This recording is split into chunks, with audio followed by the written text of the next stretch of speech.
All right, guys, pre-fishing underway. Hope everybody's doing well. Hope everybody's having a great week. Looks like the weather turned a little bit. Sun's actually out. We're still going to be in the 40s, probably 42 to 46 in the morning when these tournaments kick off, depending on what tournament you're at. Good luck to everybody.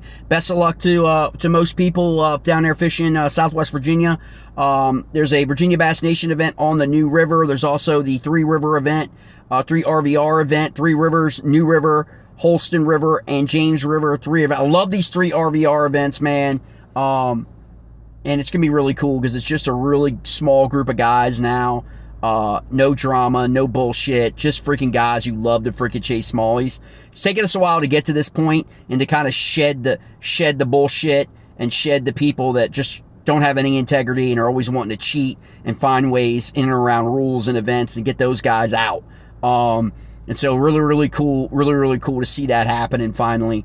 But three events going down, the three RVR events are really cool because it really comes into play. It really proves your salt as an angler because you get to pick which river, look at the conditions, look at the weather, look at the river levels, look at everything that's happening and be able to pick out where you're going to fish, as opposed to the guys. I mean, let's face it, it's Saturday, it's the New River.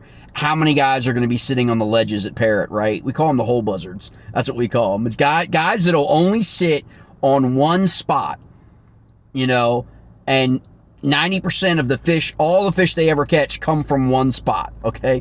We call them hole buzzards. It's all fun. It's just it's the same as 6 cents hole buzzards down in Texas. There's hole buzzards, Parrot, Virginia shirts. I mean, it's kind of crazy. And it's all in jest and fun, but there is, like everything else, there is always a little bit of truth in it. And so hopefully we'll see, somebody in some of these events slam them not on the, on the honey holes, okay, of the New River on the ledges. Some events don't allow you to fish there. It's scheduled. You got to remember that Hobie BOS event that came to New River a couple years ago. They didn't even schedule down in Virginia. I'm beginning to understand why now. After years of having to see it and deal with it. A river system that's freaking 300 miles long and guys are plopped down on freaking a 50-yard by 25-yard spots every single month for monthlies, and every event on the New River gets kind of old, right? But that is what it is, man. I don't consider that to be chasing, but that's just me. Not everybody agrees with me. We know that, right? But it's going to be great. Weather's a little bit better than it was early in the week. It's still going to start off pretty cold in the 40s. Cross central Virginia into the Southwest Virginia. Should be in the mid 50s by afternoon time. So we'll kind of see we're going to see which river stands out. Looks like we're going to have three, guys spread out over the three rivers this weekend, including the New River. I think the Virginia Bass Nation event's got 30 anglers registered up for that event already. So that's awesome. Sean does a great job running that Virginia Bass Nation event. And be able to compare that to some of the other rivers and kind of just see okay, early May, how it's all setting up. See kind of where guys fish, where they opt to fish. Are they going to pick the New River? Do they want to pick the New River and fish with, 30 other guys? And how many of those guys are going to be fishing within 50 yards to 100 yards of one another down in Parrot? Or, are they going to go someplace else? On the New River, down below Claytor, up towards into West Virginia, or are they going to pick the James River, or even the Holston? The Holston's been on fire. Holston has been on fire this year, man. That river is freaking going to move up quite a bit in catch rates and citation smallies caught on that river, both the Holston in Tennessee and the North Fork. So we're going to do a lot more videos. We'll be going there with a couple of events. I'll be going there to do some videography coming up here at the end of month, I believe into the first week of June. Got a full videography trip planned for there. And so we're going to put that kind of out there and just really break it down for people. We kind of just did the Upper Potomac on the channel. You can check that out, on YouTube. With breaking down that river. We got the Susquehanna River coming up. Going to be dropping that probably next week, where we break down different parts of the Susquehanna River. And then I'll be out this weekend, obviously catching more data, getting more data. Hopefully, We'll catch some more fish tags in the Upper Potomac River to kick off May.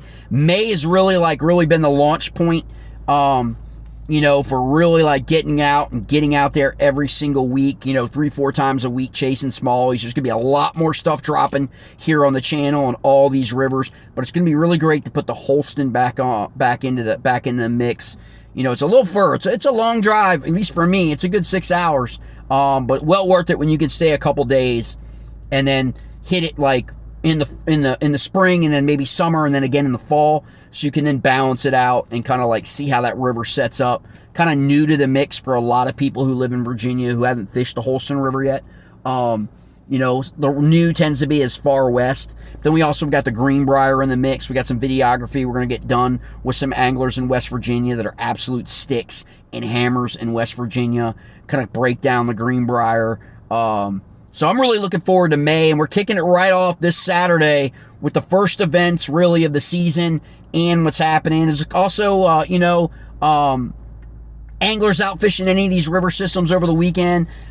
You can actually join the charity series. We've got a Jason Netzer Memorial Charity Seeders, SCRB on Tourney X. It is a charity series. It's a season long. You can register for that. It's to benefit Jason. Used to fish with us. Good dude. One of our friends passed away in February. We're honoring him, his family, his parents, his sister and brother-in-law, and his daughter, with this charity event. For the tragic loss of Jason in February. And it allows you the ability just all season long to plug in all your fish. Doesn't matter. As long as you're on a river system, as long as you're catching smallies, you can plug it in and you can participate for prizes and awards, the entry fees, all that stuff, 100% payouts to the family for Jason, and then the prizes to minus Tourney X fees, 100% to the family in honor of Jason for his daughter. And then prizes and stuff will accumulate for big fish each month and all that stuff, and they'll be released on the channel. I think right now the biggest fish right now is Thomas Godby from West Virginia with a 21. I think it's a 21.25, something sick. I meit's already, and we're not even in May yet. We're not even out of April yet. And not all of our river systems has even spawned yet. So it's really, really exciting. Really, really looking forward to it. So much going down. You can check out these events in the club tabs on Tourney X. Look under Virginia. And if you're interested in fishing Bass Nation events to get you qualified for the Bassmaster, which I think is on Table Rock, the championship, which that's a haul for us. I totally get it. But if you're interested in that kind of stuff, you want to reach out, go to club tabs on Tourney X, click on Bassmaster Nation Kayak Series, click on that, and then click on Virginia, and you'll see it, and all the other states, if you're interested in fishing any of the other states, and you can get information on that. If you really are looking for information on that, you can also message me, and I'll put you in contact with Sean to get you more information. I think they're on event 3, I think, this weekend. Of the season. So there's still time. You got to fish 2 events to qualify for the state championship. Still time to do that. I know they got the Rappahannock, I think it's too late to register now. As of today, I think it's too late to register for the new river on Saturday, but you can register for the Rappahannock River. That's a up and coming river. And then Chickahominy, big largemouth, biggins. That's two more coming up definitely that I'm aware of. I think there might be one more in there. One more in the mix. You got to check it out. So really looking forward to the weekend. Really looking forward to get out there, man. I know it's going to be cold in the morning, so bundle up. Be safe. But again, check out all the registrations, information. Make sure you're following the right rules. If you're in these multiple events, make sure you're following the right rules, okay? You don't want to get caught with that, okay? Again, if you got any questions, information, if you want to join the community, let me know.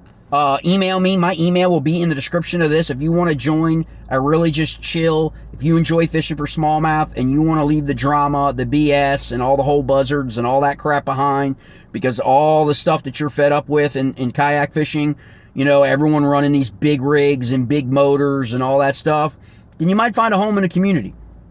All right? It's not for everybody. It's not for everybody. God knows I'm not for everybody. I'm pretty outspoken about stuff. I got the online YouTube personality and stuff like that, and I've had plenty of people tell me they're like Jay, you're not the same part, you're not the person I thought you were. Like you're not yeah, it's totally different, man. When you're out on the river, you're camping and you're having fun, and it's just like, you know, YouTube is YouTube, and we all get all up in our feels about stuff. I'm guilty about that too. But at the end of the day, it's all good. It's just fishing. If you make it any more than that, then it's probably not a place for you. If you're making it, if it's consuming you to where you're talking trash and talking shit about people behind their backs, it's definitely not for you. Okay? The community is definitely not for you. We've gone through that with a number of people, and I can tell you right now, things are just so much better with it being small, tight-knit group of guys. Kind of like, you know, like any given Sunday when you're looking down the field in one direction with one intention. It's so much better than like guys just, you know, constantly always trying to find out where other people are fishing. Guys constantly always trying to ridicule and jump on people and like backstab people and like tear people down. There's no place for that in fishing. I mean, there's just not. Like, there's no place in that for fishing. In fishing. To be tearing other people down just because, you know, I've said this before, God rest my dad. I lost my dad in January, and a lot of the stuff, he died at 99 years old. He lived a full life, and one of his things always was, you know, other people's successes are not your losses. And that's the mentality everybody in fishing should have. Celebrate the people who go out there and win events and drop freaking massive catches on the board, or catch citation bass, or whatever the fish species is. Maybe they're a master angler in the state and they're getting certificate after certificate after certificate. Instead of being envious in a negative way, celebrate them, right? Just celebrate them and learn from them. And, you know, don't tear people down. I mean, there's just no place for that anymore. It's destroyed kayak fishing. It really has. And a lot of people have taken notice. There's a reason. It's just not $4.39 gas, okay, that has kind of like taken a hit on kayak fishing. It's a lot of the other stuff that's happening online, okay? And so if you're looking for a club that's small, that's not a public club, it's not chasing registrations, it's not trying to like just like, you know, attract, you know, a ton of anglers for payout purposes. It's more about fishing, chasing smallies, enjoying each other, the camaraderie, respecting one another, and celebrating one another, man. I mean, that's it. And more sponsors are kind of gravitating to that, because the happier anglers are in their clubs, you know, it's sort of like the happier you are at work and the happier your boss is and everybody working together, the more likely you are to get a raise. Am I right? But if the boss is tired of your bullshit, if the boss is just feels like everyone's being antagonistic and all that stuff, I don't think the boss is going to give you a raise this year. Okay? But if you're in a club where everybody gets along, everybody's great, everybody chips in, you know, everybody like we're honoring Jason in the memorial tournament for Jason's Law. The people that are doing that are putting things above themselves. And those are the kind of people I want to be around. I don't want to be around the people who proselytize about whatever. It could be anything. About the sport, about religion, about whatever, and then turn right around and absolutely like go back on everything that they want to act like they said, or they want people to think about them. They're the people that are out like being negative and, you know, tearing everybody down. I don't want to be around those people. And hopefully more people in the community will reject those people. But everybody's got to do what they got to do. I just love to fish, and I'm going to continue fishing, and I'm going to continue to help new people and continue to help people on this channel and increase their catch rates by showing them where I fish, by showing them where I catch fish, by showing them how I catch fish. Subscribe to the newsletter. I will put that free newsletter. I'll put that in the description of this video, and you can follow right along in the masterclass. And maybe, just maybe, you'll see me at a couple expos coming up in 2027 and 2028 around the country talking about smallmouth fishing, because I've kind of left the tournament fishing stuff behind and am more now into education and wanting to educate people on how to catch fish and how to do all that stuff. Learn about biology, learn about our river systems, learn about turbidity, Follow the fish tag program. Learn about how fish migrate, where they relocate and set up during different times of the year. We learn all this. And honestly, tournament fishing has been great. As a tournament director in the past, it's been great because it's afforded me the opportunity to see where fish are being caught during different times of the year from all of the anglers and be able to process that data and be able to like really have a really good perspective on where these fish move. And so that's been outstanding, and I can't thank, the guys enough that are willing to fish events, and again, have that data be used, be able to provide the fish biologists the data on where the citation fish are, like where they're moving to, what we're seeing in population density, what we're seeing with water clarity, what we're seeing with all this stuff. And I know with a lot of guys, a lot of tournament guys, that's really not on their horizon. Like, that's not on their radar. They don't really care about that kind of stuff. But the guys who just love to fish and love to take their kids fishing, love to be out on the water, they're not tournament, they're what we call recreation, right? I call them spiritual anglers, because almost everybody that I meet on the river that's like that, they enjoy being out on the river because it's more of a spiritual connection with nature and with everything than it is, I got to catch a big fish and what did this person catch versus that's not their mentality. It's taken me a long while to get there, folks. But that's where I'm at. I love being out on the river, camping out on the river, kayak river floats. We got one scheduled up, which is basically a 5-day float coming up. So out on the river camping for 4 nights, okay? And it's going to be killer. And I want to bring all you guys along for the journey, okay? Some people are absolutely going to love it. Some people are going to hate it. And if you hate it, well, you can keep moving right along. It's all good. Nope, my feelings are not hurt, okay? You do not have to watch videos or subscribe to the channel or subscribe to the newsletter or all that stuff if you're not on board with what I'm doing. But I'm trying to be a champion for our smallmouth rivers. The only way we can all be champions is to celebrate everybody and educate everybody on how to catch. The smallies are there, how to catch them, you know what I mean? And put our rivers on the map. I know some people don't want that. Some people want to freaking guard their fry. I totally get it. But it's 2026, man. And, we're taking a hit. We're taking a hit financially on the money being allocated for our fisheries and our river systems. And the politics of it aren't good. And so it takes everybody. It takes everybody to champion their river. And that's what I'm going to be. That's where I'm dedicating myself to. And this channel towards being a champion for the smallmouth fisheries in the DMV, the District of Maryland and Virginia, and actually West Virginia. But I also do a little bit up. So I'll be on the Susquehanna next week. So it's going to be a lot of fun, man, because May is when I hit it on the Susquehanna. And so some of my biggest fish ever caught have come from the Susquehanna. And I am pretty stoked about the way the river has kind of come back a little bit the last couple weeks. And I really think that we're going to get on some citations. And I'm going to love to bring you guys along with it from the river. Be really, really cool. So be on the lookout for that. All right, guys.